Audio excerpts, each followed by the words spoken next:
వైఎస్ఆర్ హావభావాలను పుణికిపుచ్చుకొని తండ్రికి తగిన తనయగా పేరు తెచ్చుకున్న వైఎస్ షర్మిల వైసీపీకి పెట్టని కోట అన్నది అందరికీ తెలిసిందే.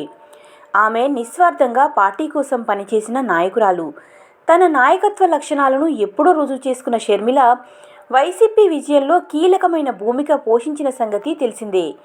షర్మిల జగన్కి తోడుగా ఉంటూ పార్టీని రీఛార్జ్ చేయడంలో ఎంతో ఉపయోగపడిన సంగతిని నేతలు ఎవరూ విస్మరించలేరు. ఇక షర్మిల రాజకీయ ప్రస్థానం విషయానికి వస్తే సరిగ్గా 2 ఏళ్ల కిందట వైఎస్ షర్మిల తన తండ్రి వైఎస్ పేరుకి తెలంగాణను జోడించి వైఎస్ఆర్ తెలంగాణ పార్టీని ఏర్పాటు చేశారు. పార్టీని ప్రకటించిన నాటి నుంచి షర్మిల దూకుడుగా ప్రజల్లోకి వెళ్లి ప్రజా సమస్యలపై పోరాటం చేస్తూ వచ్చారు.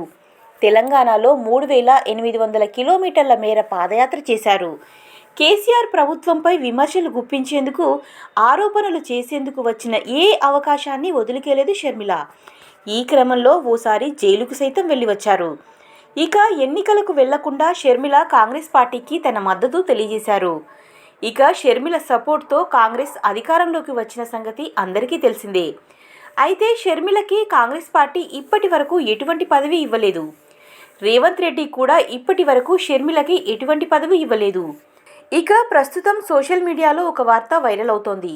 షర్మిల మళ్ళీ ఆంధ్రాలో వైఎస్ఆర్సీపీ పార్టీ తరపున ప్రచారం చేయబోతున్నట్లు తెలుస్తోంది. అలాగే సీఎం జగన్ కూడా షర్మిలకి బంపర్ ఆఫర్ ఇస్తున్నట్లు తెలుస్తోంది. జగన్ ఆమె సేవలను మళ్ళీ పార్టీ వైపుగా వాడుకోవాలంటున్నట్లుగా ప్రచారం సాగుతోంది.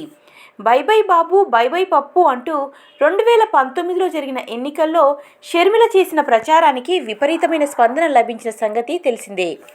అదేవిధంగా జగన్ జైల్లో ఉన్నప్పుడు కూడా పార్టీ కూలిపోకుండా కాపాడి ఉప ఎన్నికల్లో పెద్ద ఎత్తున పార్టీ నేతలను గెలిపించిన ఘనత కూడా ఆమెకు ఉంది. షర్మిల ఉపన్యాసాలకు పార్టీ క్యాడర్ ఫిదా అవుతుంది.